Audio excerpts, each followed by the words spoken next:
Okay, we're doing question 7 of 2023. Now, we're going to read the question carefully.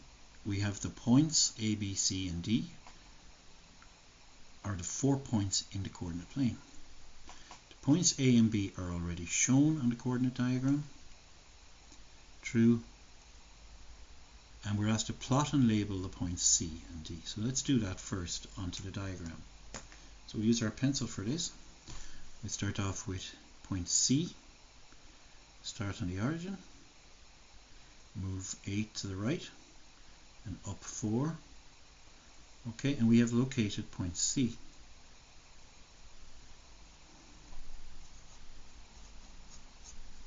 And we're going to find D. We're going to go out 3 and up 6.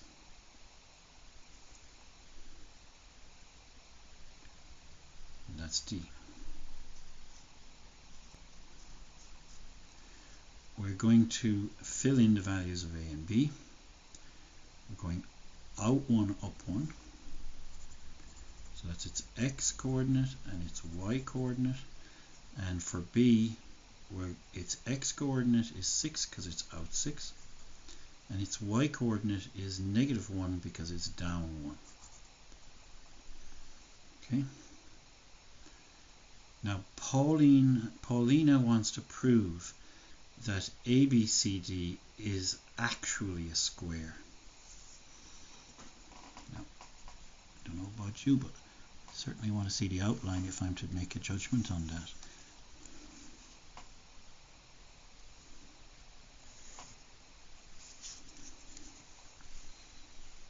So it doesn't have to be straight across and up for it to be square. It just needs to have 4 sides the same length and 4 internal right angles. It has to have 4 right angles.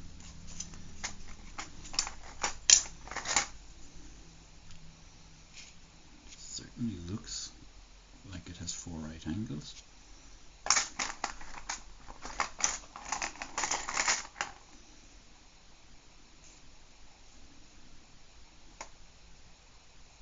And the distances certainly seem to be all the same. But that's not how we're going to prove it. That was geometry I used there to just convince myself that it's true. Now we're going to do some proving. Pauline wants to prove that ABCD is actually a square. Show that the distance AB is equal to the distance BC. So here we have a right angle triangle with 2 going that way and 1, 2, 3, 4, 5 going this way. Okay. So, and you can of course use the formula and the coordinates, but when you have such small, simple integer values, you can just count them. So we'll say that AB is equal to the square root of 2 squared plus 5 squared.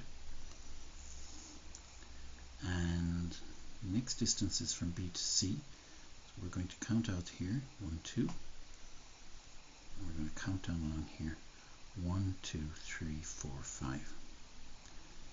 So when we're doing BC, we're going to have the, not that it doesn't make any difference, but in the end, but we're going to have the 5 squared first and the 2 squared second. Now both cases they're square root of 29, and so that AB is therefore equal to BC because they're both equal to the square root of 29. Okay. Now you could have used a formula, but it's a little bit slower. And I just encourage you to remember, if you have a grid and you can count the boxes, it'll just be a bit faster for you. Okay. Certainly use the distance formula here. Now without measuring the diagram, show that AB is perpendicular to BC. So they do not want to use these measurements. Without measuring the diagram, show that AB is, so they want us to use slopes. So the point here is that when two slopes are perpendicular, M1, M2, when they get the product product is minus 1. So let's look at the slope. The slope of AB is equal to a negative because it's falling, and it's rise over run, well, negative 2 over 5, and the slope of BC is positive because it's increasing, and it's rise over run 5 over 2. Okay, now we're not there yet, and again I encourage you to do it any way you'd like. There's always more than one method, and you can use the formula if you want to, but when you have a grid and it's to scale and the points are given on it exactly, and then you can use counting boxes. It's much easier. On we go. We need to show this, but for us, in our case, we need to multiply them together. So we're going to multiply the slope of AB by the slope of BC by substituting in our values. So we take minus 2 over 5 and we'll multiply it by 5 over 2, and we just go through with the arithmetic. Negative by positive is negative. 2 by 5 is 10. 5 by 2 is 10. Simplify that fraction. It's equal to minus 1, which implies okay, these shortcut symbols which implies is here on the logic symbol page. Here implies.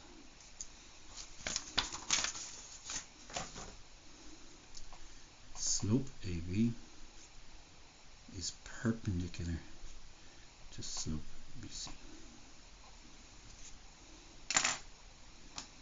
Okay, Kieran makes the following statement. Every parallelogram is a square. Well, that's not true.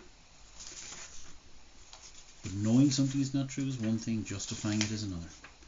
Okay, so let's remind ourselves of a parallelogram and quadrilaterals in general. A quadrilateral has 4 straight sides and it's closed shape.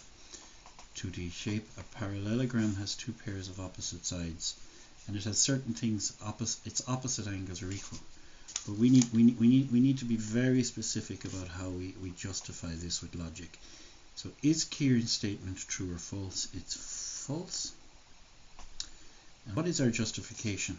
Well, we know one thing about a property of a square is it has to have 4 right angles. Okay, so our justification is that the angles are not right angles. Okay, let's look at the exact wording here. Not all parallelograms contain right angles. That's a bit nicer. Or not necessarily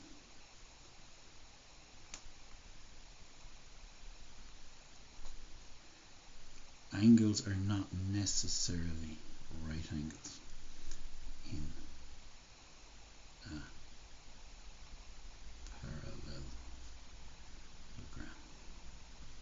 We'll look at their answer again. The model answer, not all parallelograms contain right angles.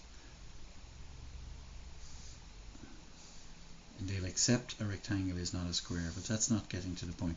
What you can do is you can also exploit the fact that adjacent sides are not necessarily congruent. Adjacent sides in, let's just do the symbol for parallelogram because it's such a long spelling. Adjacent sides in a parallelogram are not always, I think it's an easier word to spell than necessarily, are not always the same or congruent. Okay, now write down the converse of Kieran's statement. So these theorems, this is a theorem, is one statement leads to another. So Kieran says that if you have a parallelogram, it is a square. Okay, or every parallelogram is a square. The converse is when you swap these two conditions. So the converse is that every square is a parallelogram.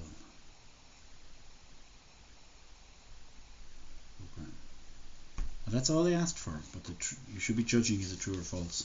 So even though his statement is false, the converse is true, and it's maybe what confused him, that every square is a parallelogram, because every square has the conditions of a parallelogram, which are that opposite sides are parallel, opposite sides are equal, opposite angles are equal, and so on. The diagonals bisect each other. There's many properties of a parallelogram. Okay, we'll leave it at that.